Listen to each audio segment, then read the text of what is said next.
26 მაისის აქციის ორგანიზებაში ლელო მონაწილეობას ორგანიზებაში რო არიღებს ცხადია სტუმარმა ამით დაამთავრა და მინდოდა რომ ეს მეკითხა თვითონ აქციაზე თუ ვიხილავთ ლელოს ხო ლელოს წევრები ყოველთვის დგანან იქ სადაც არის ხალხი მით უმეტეს როდესაც 26 მაისი არის ჩვენი ეროვნული დღესასწაული მე თავადაც დავდივარ მაქსიმალური ინტენსიურობით აქციებზე, რუსთაველის აქციებზე, მარშებზე, გასვლით მარშებზე, ქუთაისშიც იყო გასვლითი მარში, ახლა ზუგდიდში იგეგმება მარში ამ კვირას, იქაც ვიქნები, ასე რომ ეს ორი რაღაცა უნდა ჩემი აზრით გავმიჯნოთ და საზოგადოებამაც იცოდეს, ლელო ყოველთვის იდგა და დგას იქ, სადაც მშვიდობიანი პროტესტი არის, კონსტიტუციური პროტესტი საქართველოს მოქალაქეების, სადაც მათ ბუნებრივ და სამართლიან ლეგიტიმურ ბრას გამოხატავს რეჟიმის წინააღმდეგ.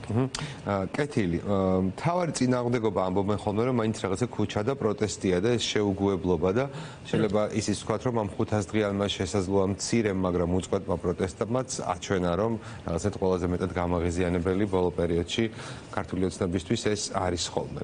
რა არის თავარი წინააღმდეგობა ახლა, რაშიც არის ჩართული ლელო იმისთვის რომ მომდევნო ეტაპზე, როდესაც კიდევ ერთხელ დადგება არჩევნების დრო ქვეყანაში, ქართული ოცნება რეალურად დაამარცხოს, არ ვიცი, ერთად, ცალ-ცალკე, მაგრამ აი ოპოზიციურმა ნაწილმა დაამარცხოს ის. რა არის თქვენი ქმედებები ამისთვის ახლა? ხო, ჩვენი ქმედებები არის არა ახლა დაწყებული, არამედ ის, რაც გრძელდება ამდენი ხნის განმავლობაში, კომპლექსური ღონისძიებები, რომელიც გულისხმობს, რაზეც ახლა ვისაუბრეთ, ხო, მათ შორის პროტესტში მონაწილეობას, იმიტომ რომ ეს ერთ-ერთი მნიშვნელოვანი ბრძოლის ველია, ეს არის საგარეო პარტნიორებთან, ჩვენს დასავლელ პარტნიორებთან სწორი კომუნიკაცია და ვერავინ იტყვის, რომ ერთად იქნებოდა ერთობლივი ვიზიტები თუ ცალ-ცალკე, როდესმე ქართული ოპოზიციიდან რაღაც წინააღმდეგობრივი გზავნილი მისულიყოს ჩვენს დასავლელ პარტნიორებთან და ჩვენი პარტნიორები ყოველთვის ამას იღებდნენ და აფასებდნენ ადეკვატურად და ამის შედეგი და დამსახურებაა სწორედ ეს სტატუს კვო ქართულ ოცნებას, რომ პრაქტიკულად არავინ არ აღიარებს დასავლეთში როგორც ლეგიტიმურ ძალას და მესამე ყველაზე მნიშვნელოვანი ახლა ერთ-ერთი ყველაზე მნიშვნელოვანი, სამივე თანაბრად მნიშვნელოვანია ბუნებრივია, არის ის, რომ ჩვენ უნდა ვესაუბროთ საზოგადოებას, ვესაუბროთ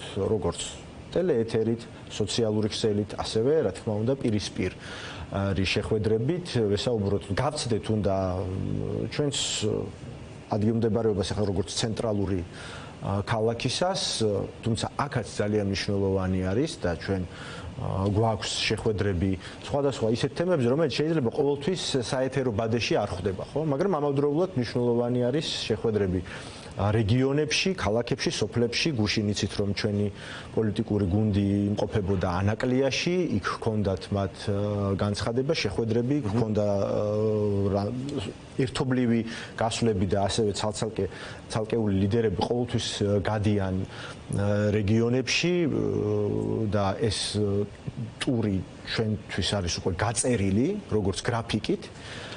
ეს არის ძალიან მნიშვნელოვანი, იმიტომ რომ არის საკითხები, რომელზეც საერთოდ არ არის საჭირო რომ იყოს თუნდაც ტელეფონის კამერა და ეს რაღაც სოციალურ ქსელშიც ჩნდებოდეს. მთავარი არის რომ ჩვენ გვქონდეს ადამიანებთან უშუალო კომუნიკაციის შესაძლებლობა, ვიღაცამ შეიძლება ჩათვალოს რომ რატო ვერ ვხედავთ, ხო, სწორედ ამიტომ რომ არის სეგმენტები, რომელსაც შეიძლება არ უნდადეს გამოჩენა, რომელსაც ეკრანს მიღმა უნდა ელაპარაკო გულწრფელად, მაგრამ მთავარი სათქმელი არის, რა თქმა უნდა, ყველასთან ერთი. და რაც ყველაზე მნიშვნელოვანი ადამიანებს უნდა ვესაუბროთ არა რაღაცა ერთ პრობლემაზე და ერთ თემამდე დავიყვანოთ საკითხი, რომ აი ივანიშვილი არის პრორუსი და ქართული ოცნება მისი რეჟიმია, არალეგიტიმურია, ანტიევროპული და ანტიამერიკულია.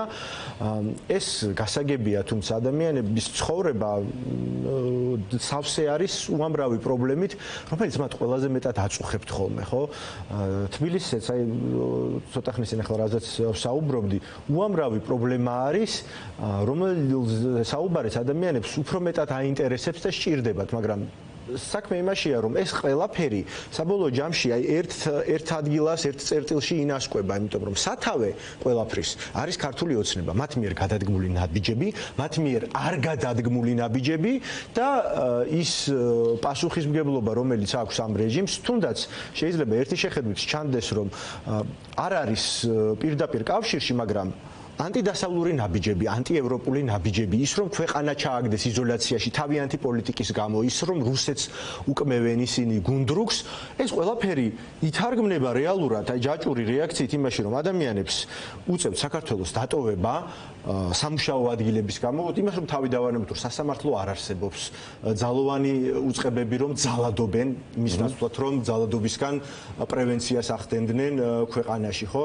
ის რომ ფასები არის გაზრდილი, ის რომ სამუშაო ადგილები არ არის, ის რომ საქართველოს დააკარგვინეს პრაქტიკულად თავიანთი უმნიშვნელოვანესი ფუნქცია, რაც გულისხმობს აი შუა დერეფნის ერთ-ერთ ყველაზე მნიშვნელოვან მონაკვეთად ყოფნას, ხო, რაც დღეს არის განსაკუთრებით აქტუალური, იმიტომ რომ გაიხსნა ფანჯარა რეალურად, ხო, ჩვენი მეზობელი მოძმე ქვეყნები, სომხეთი და აზერბაიჯანი, რომლებიც ამდენწლოვან 10 წლების განმავლობაში იყვნენ მტრობაში, დღეს არიან სტრატეგიული პარტნიორები. იქ პრეზიდენტ ტრამპის სახელობის საერთაშორისო მშვიდობისა და კეთილდღეობის გზა, ესე ჰქვია ტრიპს ეძახით, ვინც ხშირად საუბრობთ ამ თემაზე და თქვენს ახლა ჟურნალისტებმაც კარგად იცით, მაგრამ საზოგადოებამ არ იცის შეიძლება რას ნიშნავს ბევრმა და ამიტომ ყოველთვის უნდა ვიმეოროთ. ეს არის პრეზიდენტ ტრამპის სახელობის გზა, მისი ინიციატივის ხორცშესხმა, რაც გულისხმობს სატრანზიტო დერეფანს, გაივლის ან იმ ისტორიული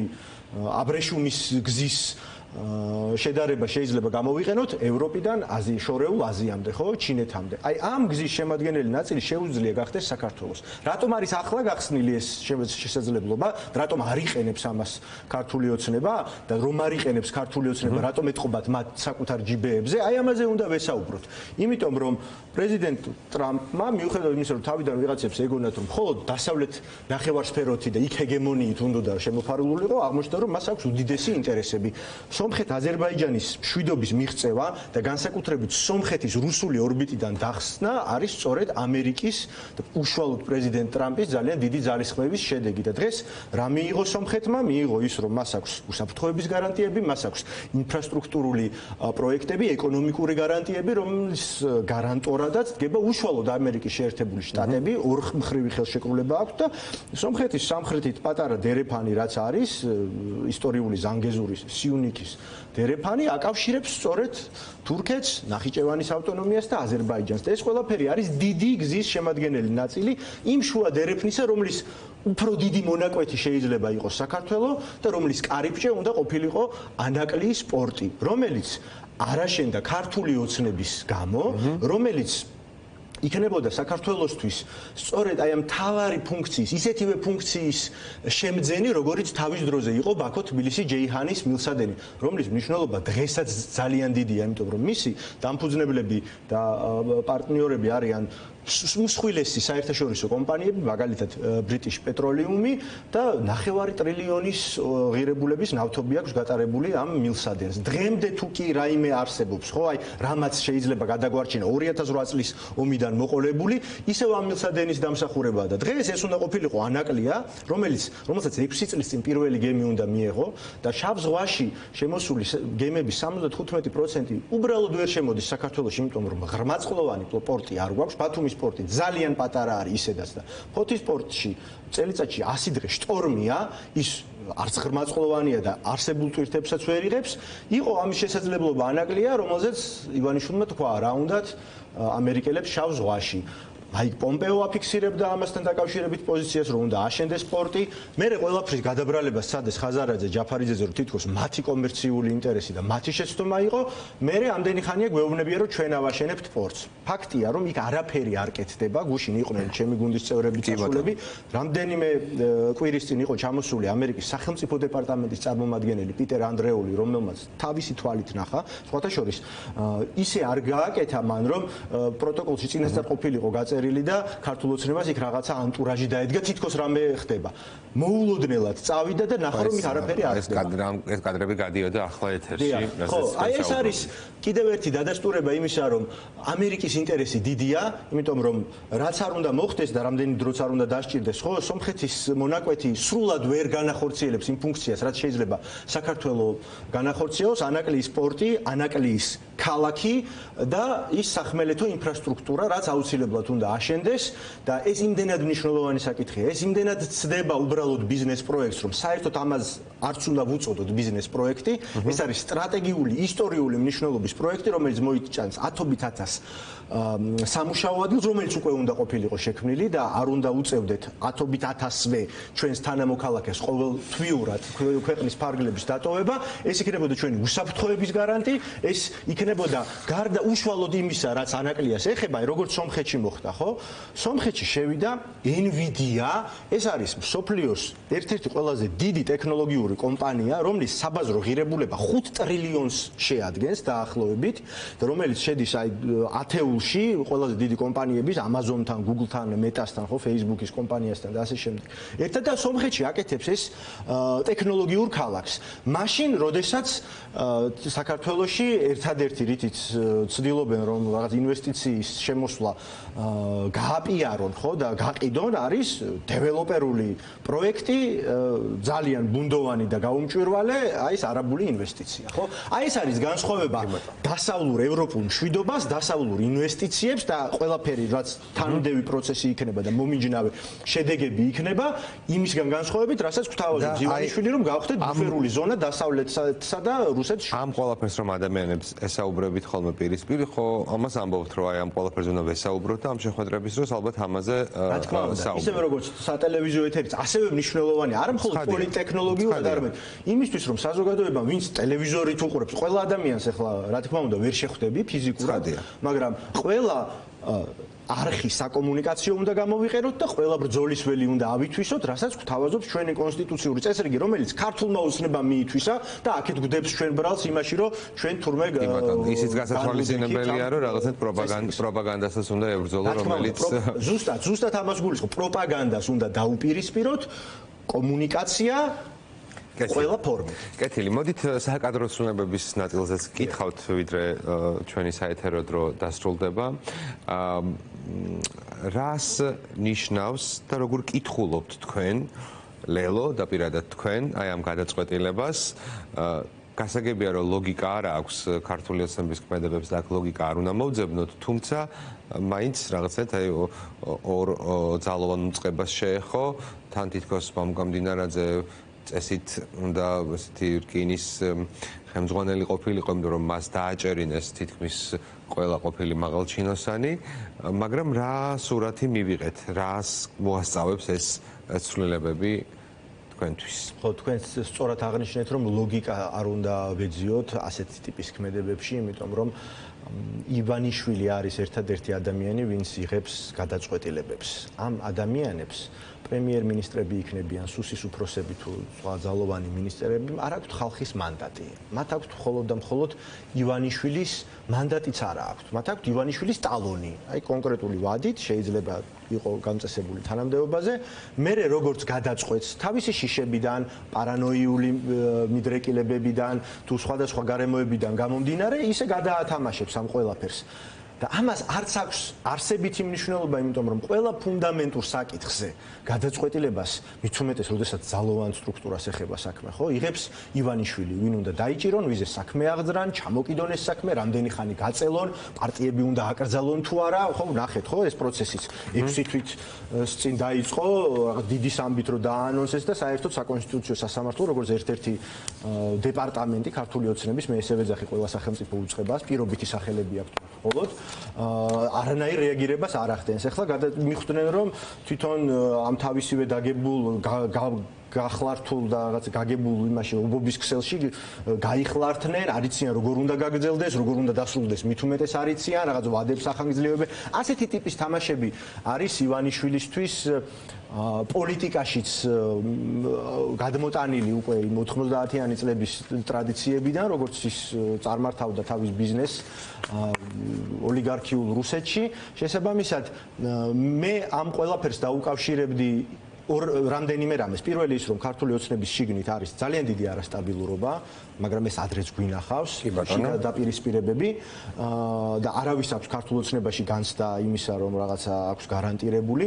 მეორე გახლავთ ის, რომ ის ცდილობს ხანდახან რაღაცა ზედმეტი ჭარბი კონცენტრაციის ძალაუფლება, თუ ვინმე ჩათვალა რომ აქვს ის დაშალოს ხოლმე სხვადასხვა ფორმით, ხო, ზოგს ციხის გზას გაუყენებს, ზოგს გადააყენებს, ზოგს ახალ სამინისტროს თუ რაღაც პორტფელს მოუფიქრებენ, ესეც სამარცხვინოა, ხო, ამას ამ მიმართულებით ალბათ ესეც უნდა ვიკითხო, ან ვიკითხო რა უბრალოდ ეგ გავაზიარო, რომ იმ ფონზე, როდესაც ესე უჭირს ქართულ საზოგადოებას აი კიდევ ახალი სამინისტროს შექმნა, ხო, რაღაცა ახალ ყველაფერი ორი გზა იყოს, თქვათ და ეს გადაწყვეტილება რომ ნამდვილი იყოს, ასე რომ შევხედოთ.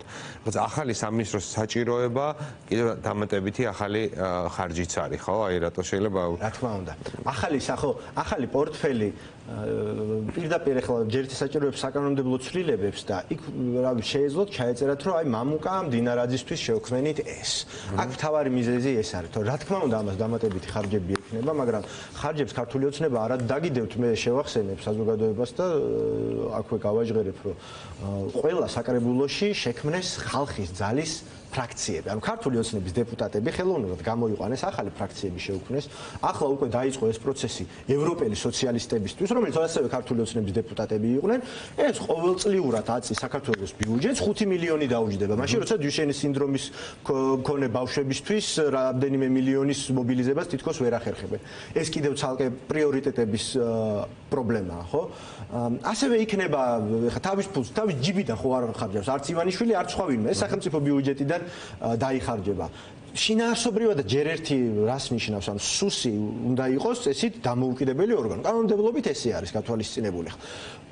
თავრობის შემადგენლობაში შეიქმნება კიდევ რაღაცა ახალი პორტფელი, რომელმაც ხა სუსიც უნდა გააკონტროლოს და კოორდინაციაში უნდა იყოს.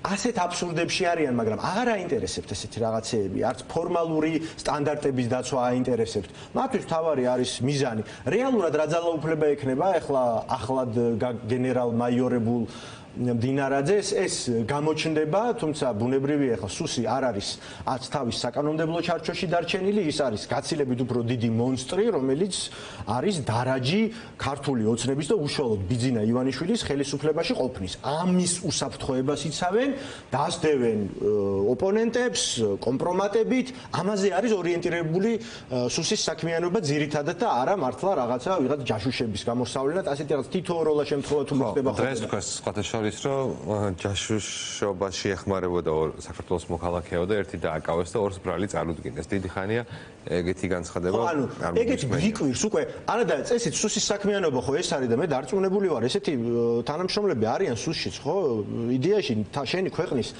დაზვერვა იქნება ეს კონტრდაზვერვა იქნება თუ უშიშროების სამსახურში მუშაობა ეს პატრიოტული აქტია მაგრამ ამუშავებენ ოდეერებად ამუშავებენ რაღაც სხვათა ცხოვრების ანალიზების გამკეთება სადევნელად აი ეს არის სუსის საქმიანობა ამ ხრივ არის უმნიშვნელოვანესი წაგრძელებული ხელი უშუალოდ ივანიშვილის და მის ხელმძღვანელს უფრო მეტი ძალაუფლება აქვს, მაგრამ ისევ ივანიშვილისგან მიცემული მანდატის პირობებში და ზოგიერთი როგორ ამთავრებს, ნახეთ ხო, ლილუაშვილის შემთხვევაში დინარაძისთვის ამ ეტაპზე სხვა გზა იქნა გამონახული, მაგრამ ამას არსებითი მნიშვნელობა არ აქვს. აი ასეთ ქაოსს, ასეთ ეროზიას და გამოშიგვნას სახელმწიფო ინსტიტუტების შედეგად მოაქვს ის, რომ ადამიანებს უჭირთ ის, რომ ფასების და ხო, თავარი მიღწევა ესე სუსის ბოლო პერიოდში, რაც ყველაზე მეტად ჩანდა, აი ფასებს დასდევდნენ და კვერცხის ფასი გაიაფთებოდა თუ არა.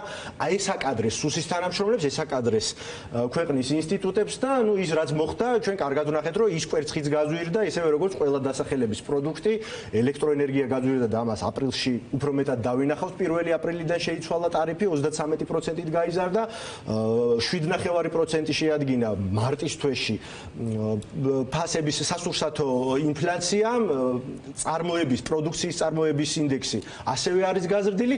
აი ეს ყველაფერი თითქოს განცალკევებული პრობლემებია, მაგრამ ყველაფერი თავს იყრის აი ერთ დამპალ სისტემაში, რომელზეც ახლა ჩვენ ვსაუბრობდით. აი ეს გადაადგილებები და ეს კარუსელები არის დამპალი სისტემის, მორღვეული სახელმწიფო ინსტიტუტების და ავტოკრატიის შედეგი.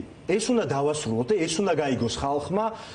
მათთვის გასაგებ ენაზე უნდა ვესაუბროთ და ჩვენ უნდა ვესაუბროთ ყველას, იმ სუსის თანამშრომლებსაც, შინაგან საქმეთა სამინისტროს თანამშრომლებსაც, პენიტენციური სისტემის თანამშრომლებსაც, იმიტომ რომ ისინიც არიან საქართველოს მოქალაქეები და კარგად უნდა გაათვითცნობიერონ ნებსით თუ უნებლიეთ რეჟიმს. რამდენად უნდა ემსახურონ. კეთილი. დიდი მადლობა.